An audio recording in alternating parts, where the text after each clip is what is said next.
Guys, for today's video, galing kami sa Libas Church. O yan, idiri tatampa sa non shorts para magdagyaw. So, kita nyo guys. Kita nyo ang mga young people. Oh. Mga young people. Representative, Chico, no? Sige. Kita nyo mga young people, guys. Ay, so. Nimsi.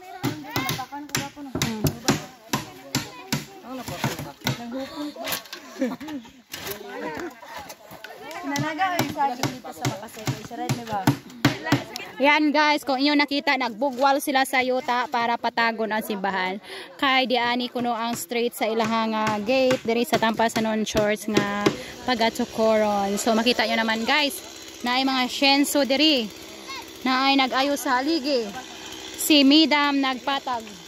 Og ang ubang mga katawhan sa Ginoo ta ato guys, oh dapit sila nagpunpon og mga graba para isiminto or ihalo sa ato ang pagahimuon nga haligi. Ayan lang guys. So mga anak sa Ginoo, andam kanunay bisag walay bayad, andam mo serve. Kita mamisimba sa libas guys. Nya karon kinahanglan na po may trabaho sa buluton sa Ginoo para sa ilahang simbahan. Tabangan na imong diri guys kung naay tukoron simbahan, tabangan sa usa ka simbahan para in case dili ka poyo na ay gugma ang magtrabaho sa usag-usa.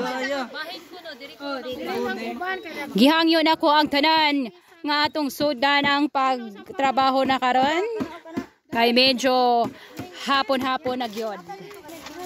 Live ta karon diri sa Negros Oriental sa party ng Tanhay City, Barangay Bahian, dapit Miss Calzada.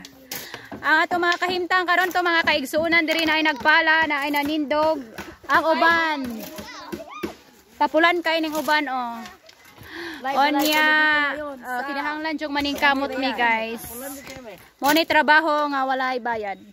Kaya nga guys, trabaho ga siya. Oh, di payra ba mo nga may bayad? Wait sa mami, pisa-pisa. Dili gani. Di payra ba mo mga igsoon may bayad ron? Di payra kaayo, basta na ikaon. Yan guys, mga anak sa Ginoo. Maong ka mo, kung wala mo iyab diha, pangita po mga anak sa Ginoo. Kaya mo buotan. Samot na ning nag-vlog. Ayan lang for today's video guys. Kaya magtrabaho namin. Enjoy!